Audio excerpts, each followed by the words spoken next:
guys, Colleen here, DIYer behind LemonThistle.com, and today I'm excited to share these DIY faux chalkboard signs with you.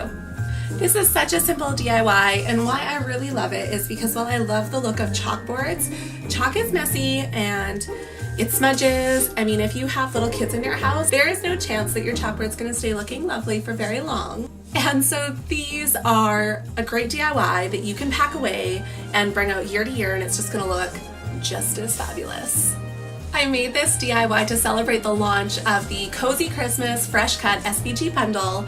It is a bundle of over 60 files for a spoken deal. I designed these ones and a bunch of other hand-lettered phrases with different greeneries for the bundle, so those are in there as well. And I will link to that down in the notes below. But for now, let me show you how to do this DIY. Before we get started, if you have not yet subscribed to my channel, I would so love if you did that below so you don't miss out on any more DIY or home decor videos. Let's get started. Alright, so the first thing that you're going to need to do is to upload your design into Cricut Design Space or whatever cutting machine software you have. This is really simple to do with an SVG file. It's the easiest type of file to upload, but if this is your first time doing that or you want more tips, I do have a full video on that, so I will link that down below. Once you have uploaded your designs, go ahead and pop those into a new project and size them according to your sign.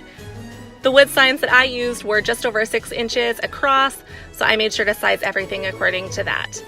If you are arranging more than one design, and especially if they are touching, go ahead and select both of those layers and click weld in your right-hand panel at the bottom there. Once you are ready to cut it out, click make it and make sure that you select your material. The material that I am cutting it out of is Cricut's Stencil Vinyl. Now, I haven't used this before until today, but I was super impressed with it. I have done stencils in the past just with regular vinyl, and I found that this worked so much better. The lines were a lot cleaner. Once it is cut out, you can go ahead and use your scissors to cut those stencils to size and then weed them using your regular weeding tool. When you are weeding a stencil, you want to remove the words that you actually want painted onto your sign. So you're gonna weed out all the letters and all of the little dots of your eyes and that sort of thing. And then once that's done, you can use your transfer tape to apply your stencil onto your surface. I am just using a paper transfer tape from Expressions Vinyl. I'll link that below as well. And make sure that you smooth your stencil on really well to get any air bubbles out, especially the air bubbles around the edge of the stencil, because you don't want the paint to bleed underneath there. And then it's time to get painting. The paint that I used for this project, I wanted kind of a chalky look, but I wanted it to be permanent so it lasted from year to year. I used Fusion Mineral Paint in the color called Casement.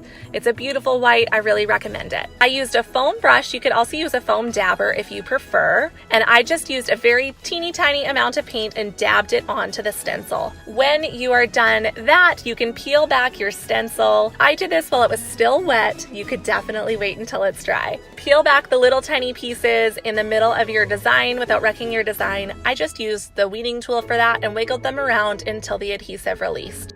That is it. This is a super simple project and I am in love with how they turned out.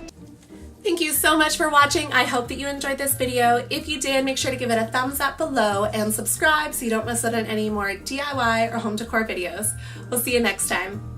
Also, if you're looking for more red Cricut DIYs, I have a ton of those. I'll leave them in a playlist below. And I also have a playlist of all the projects that I have made using the Fresh Cut SVG bundles if you're interested in that.